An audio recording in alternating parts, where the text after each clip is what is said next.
Iran ने Israel के अलावा कुवैत, सऊदी अरब, बहरीन और यूएई पर भी हमले किए हैं। ईरान का कहना है कि वह 6 महीने तक युद्ध लड़ने के लिए तैयार है। उत्तर प्रदेश के मुख्यमंत्री योगी आदित्यनाथ ने कहा कि अगर कोई बेटी की सुरक्षा में सेंध लगाने की कोशिश करेगा तो उसे धरती पर कहीं जगह नहीं मिलेगी। कुवैत में जान गंवाने वाले अमेरिकी सैनिकों को अमेरिका के राष्ट्रपति डोनाल्ड ट्रंप ने श्रद्धांजलि और सलामी दी। एलपीजी की बढ़ती कीमतों के खिलाफ तृणमूल कांग्रेस ने विरोध प्रदर्शन किया। प्रधानमंत्री नरेंद्र मोदी ने कहा कि ओम बिरला जितने अच्छे सांसद हैं, उतने ही बेहतरीन लोकसभा अध्यक्ष भी हैं। राष्ट्रपति द्रौपदी मुर्मू ने कहा कि यह देश हिंदू, मुस्लिम, सिख और ईसाई सभी का है। उत्तर प्रदेश के डिप्टी सीएम केशव प्रसाद मौर्य के हेलीकॉप्टर की इमरजेंसी लैंडिंग करानी पड़ी। करीब 2000 फीट की ऊंचाई पर अचानक डिस्प्ले बंद हो गया और हेलीकॉप्टर में धुआं भरने लगा। उन्होंने सुबह 10:45 पर लखनऊ से कौशाम्बी के लिए उड़ान भरी थी। बिहार के मुख्यमंत्री नीतीश कुमार के राज्यसभा जाने की चर्चा पर जेडीयू विधायक विनय चौधरी भावुक हो गए और कहा कि अब तो उन्होंने सारा खेल ही खत्म कर दिया।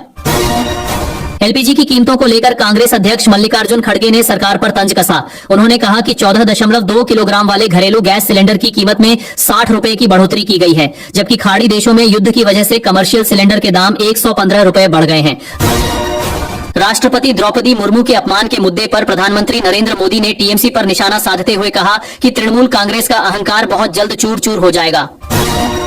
पंजाब में महिलाओं को हर महीने 1000 रुपए देने की घोषणा की गई है। वहीं एससी समाज की महिलाओं को हर महीने 1500 रुपए देने का भी ऐलान किया गया है। महिला दिवस के मौके पर आम आदमी पार्टी की सरकार ने अपनी बड़ी गारंटी पूरी करने की बात कही।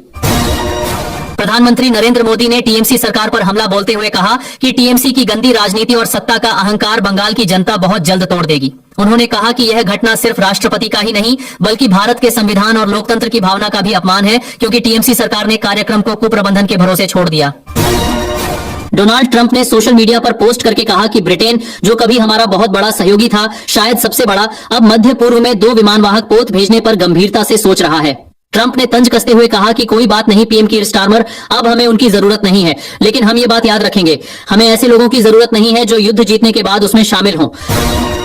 ममता बनर्जी ने पश्चिम बंगाल में बेरोजगार युवाओं के लिए हर महीने 1500 रुपए भत्ता देने का ऐलान किया है। इस योजना का फायदा लेने के लिए युवक युवती का कम से कम 10वीं पास होना जरूरी है। 21 से 40 साल की उम्र के युवाओं को इसका लाभ मिलेगा। ममता बनर्जी ने यह भी कहा कि भारतीय जनता पार्टी इतनी नीचे गिर गई है कि राज्य को बदनाम करने के लिए राष्ट्रपति द्रौपदी मुर्मू का इस्तेमाल कर रही है। उन्होंने कहा कि अगर आप साल में एक बार आते हैं तो मैं आपका स्वागत कर सकती हूँ। लेबनान के स्वास्थ्य मंत्रालय के मुताबिक इजराइल के हमलों में मरने वालों की संख्या बढ़कर 394 हो गई है, जिनमें 83 बच्चे भी शामिल हैं। मंत्रालय ने बताया कि कम से कम 1130 लोग घायल हुए हैं। भगवंत मान ने कहा कि आम आदमी पार्टी के संयोजक अरविंद केजरीवाल ने देश में पारदर्शिता और ईमानदारी की राजनीति की शुरुआत की है। दिल्ली में उनके खिलाफ चल रहे मामलों में बरी होना सच्चाई की बड़ी जीत के रूप में देखा जा रहा है। उन्होंने कहा कि देश में इस बात को लेकर उत्साह है कि हमारी पार्टी जनता का पैसा जनता को वापस लौटा रही है। हम 4 साल के अंदर किए गए सभी वादे पूरे कर चुके हैं और कुछ ऐसे काम भी किए हैं जिनका वादा भी नहीं किया था। निशांत कुमार ने जनता दल यूनाइटेड की सदस्यता ले ली है। पार्टी में शामिल होने के बाद उन्होंने कहा कि उनके पिता नीतीश कुमार ने 20 साल में जो काम किया है उस पर देश और बिहार को गर्व है।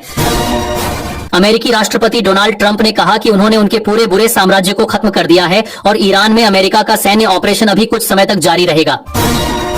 बेंजामिन नेतन्याहू ने कहा कि हमारी सफलता से न सिर्फ पूरी दुनिया से परमाणु खतरा कम होगा बल्कि इजराइल और ईरान के बीच शांति की संभावना भी बढ़ेगी। उन्होंने कहा कि हमारे आसपास भी शांति का दायरा बढ़ेगा।